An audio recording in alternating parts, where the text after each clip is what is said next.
अस्सलाम वालेकुम नाज़रीन, आज की वीडियो में हम इस्लामी तारीख़ का एक ऐसा शाहकार वाक़या आपके सामने पेश करेंगे कि जिसे सुनकर आपका ईमान ताज़ा हो जाएगा। तो आप हमारी इस वीडियो को आखिर तक लाजमी देखें।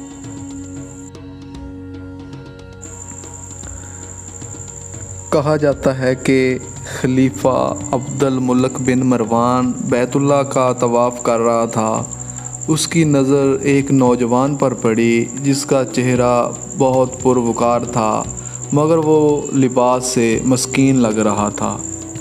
खलीफा अब्दुल मुल्क ने पूछा, ये नौजवान कौन है? तो उसे बताया गया कि इस नौजवान का नाम सालिम है और ये सैयदना अब्दुल्ला बिन उमर रज़ी अल्लाह ताला अन्हो का बेटा और सैयदना उमर बिन ख़त्ताब रज़ी अल्लाह ताला अन्हो का पोता है।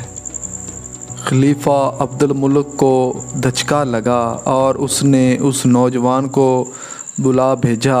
खलीफा अब्दुल मुल्क ने पूछा कि बेटा, मैं तुम्हारे दादा सैयदना उमर फ़ारूक रज़ी अल्लाह ताला अन्हो का बड़ा मदाह हूँ। मुझे तुम्हारी ये हालत देखकर बड़ा दुख हुआ है। मुझे खुशी होगी अगर मैं तुम्हारे कुछ काम आ सकूँ। तुम अपनी ज़रूरत बयान करो, जो मांगोगे तुम्हें दिया जाएगा। नौजवान ने जवाब दिया, ए अमीरुल मोमिनीन, मैं इस वक्त अल्लाह के घर बैतुल्लाह में हूँ और मुझे शर्म आती है कि अल्लाह के घर में बैठकर किसी और से कुछ मांगूं। खलीफा अब्दुल मुल्क ने उसकी पुरमतानत चेहरे पर नज़र दौड़ाई और ख़ामोश हो गया। खलीफा ने अपने ग़ुलाम से कहा कि ये नौजवान जैसे ही इबादत से फ़ारिग होकर बैतुल्लाह से बाहर आए, उसे मेरे पास लेकर आना। सालिम बिन अब्दुल्ला बिन उमर रज़ी अल्लाह ताला अन्हो जैसे ही फ़ारिग होकर हरमे काबा से बाहर निकले तो ग़ुलाम ने उनसे कहा कि अमीरुल मोमिनीन ने आपको याद किया है। सालिम बिन अब्दुल्ला खलीफा के पास पहुँचे।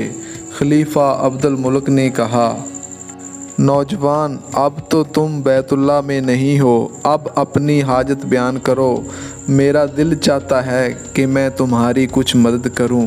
सालिम बिन अब्दुल्ला रज़ी अल्लाह ताला अन्हो ने कहा, ए अमीरुल मोमिनीन, आप मेरी कौन सी ज़रूरत पूरी कर सकते हैं, दुनियावी या आखिरत की? अमीरुल मोमिनीन ने जवाब दिया कि मेरी दस्तरस में तो दुनियावी मालो मता ही है। सालिम बिन अब्दुल्ला रज़ी अल्लाह ताला अन्हो ने जवाब दिया, अमीरुल मोमिनीन, दुनिया तो मैंने कभी अल्लाह से भी नहीं मांगी, जो इस दुनिया का मालिक कुल है। आपसे क्या मांगूंगा? मेरी ज़रूरत और परेशानी तो सिर्फ़ आखिरत के हवाले से है। अगर उस सिलसिले में आप मेरी कुछ मदद कर सकते हैं तो मैं बयान करता हूँ। खलीफा हैरान व शशदर होकर रह गया और कहने लगा कि नौजवान, ये तू नहीं, तेरा खून बोल रहा है। खलीफा अब्दुल मुल्क को हैरान व शशदर छोड़कर सालिम बिन अब्दुल्ला रहमतुल्लाह अलैह वहाँ से निकले और हरम से मुल्हका गली में दाखिल हुए और नज़रों से ओझल हो गए। नाज़रीन, अगर ये वीडियो अच्छी लगे तो इसको लाइक करें और मज़ीद ऐसी बहुत सी मालूमाती वीडियोज़ देखने के लिए हमारे चैनल को सब्सक्राइब करें।